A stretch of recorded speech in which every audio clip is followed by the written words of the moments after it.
बिस्मिल्लाहिर्रहमानिर्रहीम। क्लास दहम एक्सरसाइज 2.1। अभी हम क्वेश्चन नंबर 2 के तमाम पार्ट्स हल करेंगे। Question number 2, solve the following equation by factoring method. आपने फैक्टराइजेशन मेथड यूज़ करते हुए इक्वेशंस को सॉल्व करना है। तो पहला पार्ट है x-1 multiplied by x-4 is equal to 0। तो प्यारे बच्चों, ये दो फैक्टर बने हुए हैं। आपने क्या करना है, दोनों को ज़ीरो पुट करना है। x-1 को भी क्या पुट कर दिया, ज़ीरो, और इसी तरह x-4 को भी क्या पुट कर दिया, ज़ीरो। तो ये तो x की वैल्यू कितनी बन गई, +1 बन गई, और यहाँ से x की वैल्यू आपके पास आ गई 4। तो जब x की वैल्यू निकल आती है तो वही तो सोल्यूशन सेट होता है। जब भी सॉल्व लिखा होता है ना, तो आपने सोल्यूशन सेट फाइंड करना होता है। तो 1 और 4 जो है वो क्या आ गया, आपका सोल्यूशन सेट आ गया। पार्ट नंबर 2 हमारे पास है x² - 2x + 1 is equal to 0। तो फैक्टराइजेशन का मतलब होता है, मिड टर्म ब्रेक करके दिखाएं। तो ये बनेगा x² - 1x - 1x + 1 is equal to 0। अब करना ये है कि ये जो कॉर्नर वाले हैं ना, उनको आपस में मल्टीप्लाई करना है। तो कॉर्नर वाले कौन कौन से हैं, एक 1 है और दूसरा भी 1 है। इनको मल्टीप्लाई किया तो कितना आ गया, 1 आ गया। अब हमें सेंटर में कितना चाहिए, -2 चाहिए।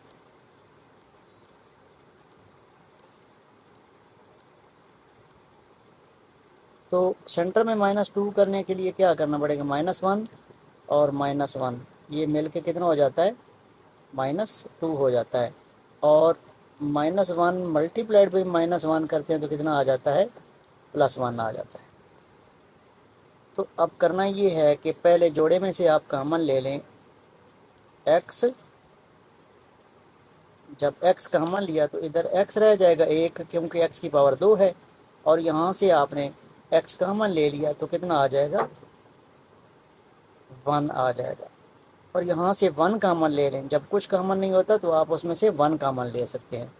तो 1 कॉमन लिया और -1 कॉमन लिया है, तो ये जो प्लस है इसको चेंज कर देंगे, ये क्या हो जाएगा, -1 हो जाएगा इज़ इक्वल टू 0। अब दो ब्रैकेट्स बन गई हैं, x-1 x-1 सेम है दोनों में। तो x-1 को आप क्या करेंगे, कॉमन ले लेंगे। यानी कि एक ब्रैकेट में x-1 और दूसरी ब्रैकेट में x-1। एक दफ़ा ब्रैकेट वाले लिखे हैं और दूसरा जो ब्रैकेट के बाहर हैं उनको दूसरी ब्रैकेट में लिख लिया इज़ इक्वल टू 0। अब दोनों को आप 0 कर लें तो x-1 इज़ इक्वल टू 0, या फिर x-1 इज़ इक्वल टू 0। तो x इज़ इक्वल टू 1 आ गया, और यहाँ भी x इज़ इक्वल टू 1 है। तो दोनों सॉल्यूशन सेट सेम हैं, लिहाजा हम क्या करेंगे, एक ही दफ़ा लिख देंगे 1। तो ये आपका सॉल्यूशन सेट है। अच्छा, पार्ट नंबर 3 हमारे पास है। अगर आप देखें तो यहाँ पे 1x² लगा सकते हैं। तो 1 को आपने किस से मल्टीप्लाई करना है, लास्ट वाले कांस्टेंट से। -8 है, इनको मल्टीप्लाई किया तो -8 आ गया। अभी बच्चों आपको सेंटर में कितना चाहिए, -7 चाहिए। तो ये जो पेयर है ना, इसी के अंदर से हम -7 पैदा कर सकते हैं। यानी कि अगर हमारे पास हो +1 और -8 हो तो ये -7 बन जाएगा, और इनको मल्टीप्लाई करें तो -8 भी बनता है। इट मीन्स x², ये जो -7 है ना, इसको हमने क्या लिख लिया, +1 और -8, यानी कि -8x और +1x। -8 जो लास्ट वाला है उसको ऐसे ही लिख दिया। इस पेयर में से कॉमन लें आप, तो x कॉमन आ रहा है। तो जब x की 2 में से x कॉमन लिया तो एक x रह गया, और 8x में से x कॉमन लिया तो 8 रह गया। प्लस इनमें से कोई कॉमन नहीं आ रहा, तो कॉमन क्या आएगा 1, और x minus 8 is equal to 0। अब बच्चों आप देखें तो दो टर्म हैं, एक ये टर्म दूसरी ये टर्म, दोनों टर्म में से x माइनस 8 दोनों में मौजूद है, तो ये आप कॉमन ले सकते हैं। x माइनस 8 जब कॉमन लिया आपने तो जो पहली टर्म थी उसमें से x बच गया, और जो दूसरी टर्म थी उसमें से +1 बच गया, इज इक्वल टू 0। अब दोनों को आप अलग अलग ज़ीरो कर दें, x minus 8 is equal to 0, या फिर x plus 1 is equal to 0। तो यहाँ से x इज़ इक्वल टू कितना हो जाएगा 8 हो जाएगा, और यहाँ से x की वैल्यू कितनी बन जाएगी -1 बन जाएगी। तो इस तरीके से हमारे पास सॉल्यूशन सेट जो है ना वो आ जाएगा -1 और 8। पार्ट नंबर 4 हमारे पास है x² minus 4x plus 4 is equal to 2x minus 7 का होल स्क्वायर। सबसे पहले हम इसको स्टैंडर्ड फॉर्म में लाते हैं। स्टैंडर्ड फॉर्म होगी तो आप फैक्टराइजेशन कर सकते हैं। तो स्टैंडर्ड फॉर्म में लाते हैं, ये बनेगा x² minus 4x plus 4 is equal to, बच्चों यहाँ पे a माइनस बी का होल स्क्वायर फार्मूला लगाते हैं, तो ये बनेगा a² यानी कि 2x का स्क्वायर माइनस 2ab, a की जगह है 2x और b की जगह पे आ जाएगा 7 प्लस b² यानी कि 7 का square, x² minus 4x plus 4 is equal to, ये बन जाएगा 4x की पावर 2 माइनस 28x और प्लस 49। अब सारे जो है ना एक तरफ ला के दूसरी तरफ ज़ीरो कर दें, तो ये बन जाएगा x² माइनस 4x प्लस 4, इसको इधर लाया तो क्या हो गया -4x स्क्वायर, इसको ले आए बराबर की इस तरफ तो हो जाएगा प्लस 28x, 49 को इधर लेके आए तो ये क्या हो जाएगा -49 इज इक्वल टू 0 हो गया।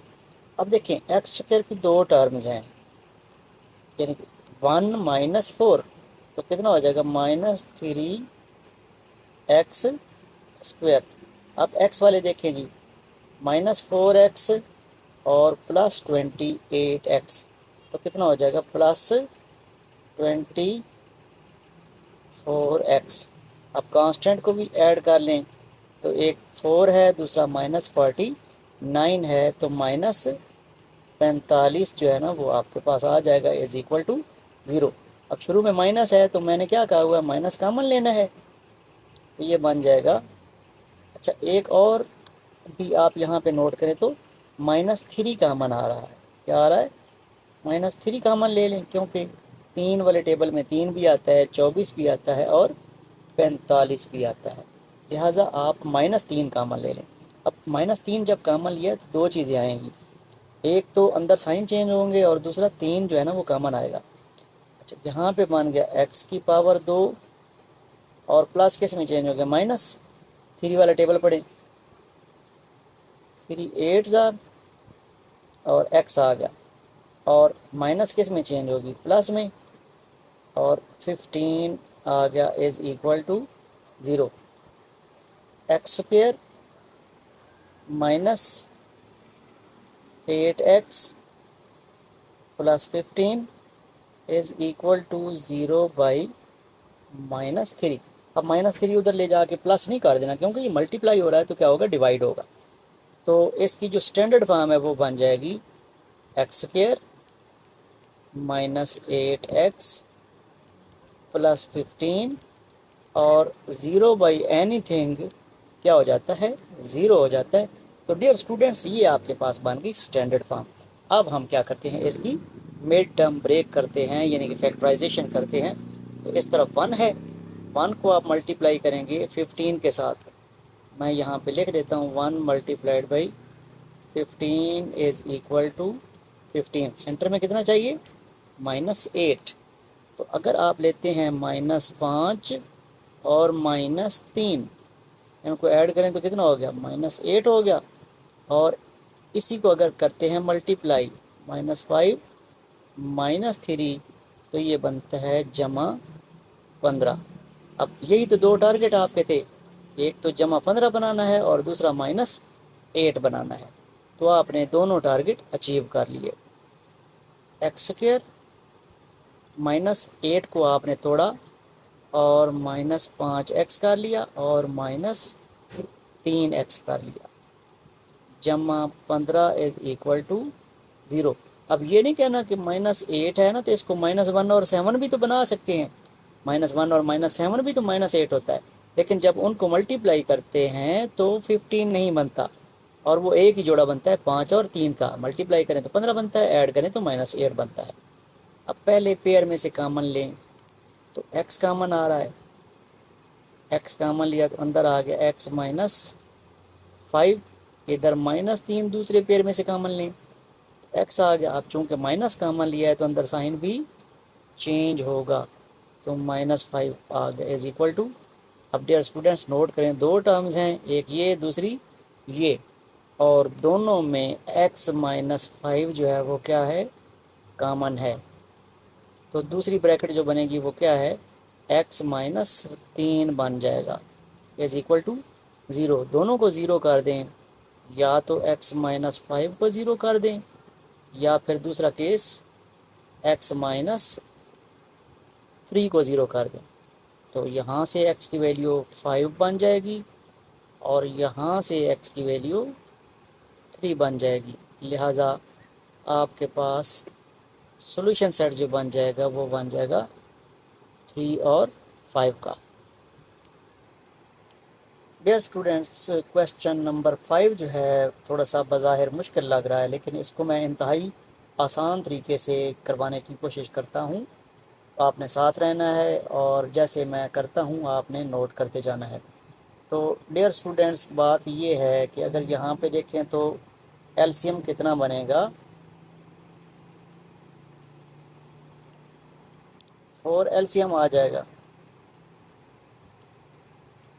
ब्रैकेट के अंदर एलसीएम कितना आ गया? 4 आ गया। अब 4 को 2 से मल्टीप्लाई करें तो बन जाएगा 8x और +7, और यहाँ पे आ गया 48 x का स्क्वायर प्लस 529, और नीचे आपके पास है 16। अब करना ये है कि ऊपर आपने अलग स्क्वायर ले लेना है, नीचे अलग स्क्वायर लेना है, क्योंकि ये होल स्क्वायर है। ऊपर बन जाएगा आपके पास 8x + 7 का होल स्क्वायर, जबकि नीचे आपके पास कितना बन जाएगा? 4 का स्क्वायर कितना होता है? 16 होता है। और इस तरफ आपके पास है 48 x स्क्वायर प्लस 529, जबकि नीचे आपके पास कितना है? 16 है। तो अब ये जो 16 है ना, अगर इधर आएगा तो क्या हो जाएगा? मल्टीप्लाई हो जाएगा, और ये 16 ऊपर चले जाएगा तो वो वाला और ये नीचे वाला 16 कट गया। तो आप इसको डायरेक्ट भी काट सकते हैं। तो आपके पास बच जाएगा 8x + 7 का होल स्क्वायर, और इस तरफ आपके पास रह जाएगा 48x square plus 529।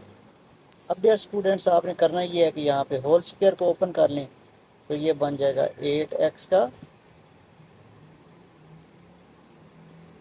Whole square plus 2a और b, और प्लस b का क्या आ जाएगा? Square is equal to 48x square plus 529। इसको ओपन करते हैं तो ये बनेगा 64 x पावर 2। इन तीनों को जब मल्टीप्लाई करते हैं तो ये बनता है 112x और प्लस 49 बन जाएगा। इन दोनों को भी इस तरफ शिफ्ट कर दें तो ये बनेगा -48x minus 529 is equal to 0। अच्छा, अब 64 और 48 जब माइनस करते हैं, दोनों एक्स स्क्वायर में है तो कितना आ गया, 16x स्क्वायर आ गया प्लस 112x और 49 माइनस 529 तो ये बनता है -480 इज इक्वल टू 0। अब 16 वाले टेबल में ना 16 भी आता है, 112 भी आता है और 480 भी आता है, लिहाजा 16 आप कॉमन ले सकते हैं। तो एक्स स्क्वायर 7x और 16 3 48 होता है तो 3 और 7 0 लगा दें इज इक्वल टू 0 आ गया। अब 16 जो है ना 0 पे जाके डिवाइड होगा तो क्या होगा, x square 7x minus 30 is equal to 0 हो जाएगा। 0 पे जब 16 जाके डिवाइड होगा तो 0 हो जाएगा। अभी आप बताएं, इस तरफ 1 है और लास्ट पे कितना है, -30 है। जब दोनों को मल्टीप्लाई करते हैं तो -30 बनता है। अब आप पेयर ढूंढें, -7। अच्छा, आप ले लें जी, एक ये प्लस का है और आखिरी माइनस का है, तो जो आप पेयर ढूंढेंगे वो भी एक प्लस का होगा और एक माइनस का। अगर मैं लेता हूँ +10 और -3 तो ये कितना बन जाएगा, 7 बन जाएगा, जो कि हमारा सेंट्रल पॉइंट है। और इनको मल्टीप्लाई करें तो -30 भी बन जाता है। लिहाजा आपके पास पेयर कौन सा बना, एक्स स्क्वायर 7 को तोड़ा तो क्या कर दिया, 10x minus 3x minus 30 is equal to 0।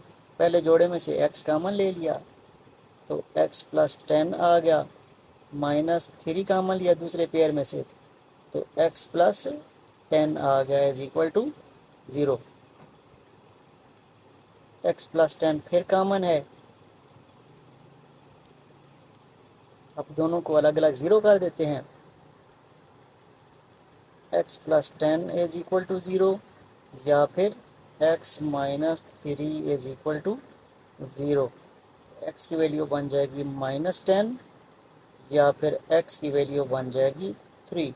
तो इस तरीके से हमारा सॉल्यूशन सेट जो बना वो कितना बना, -10 और 3।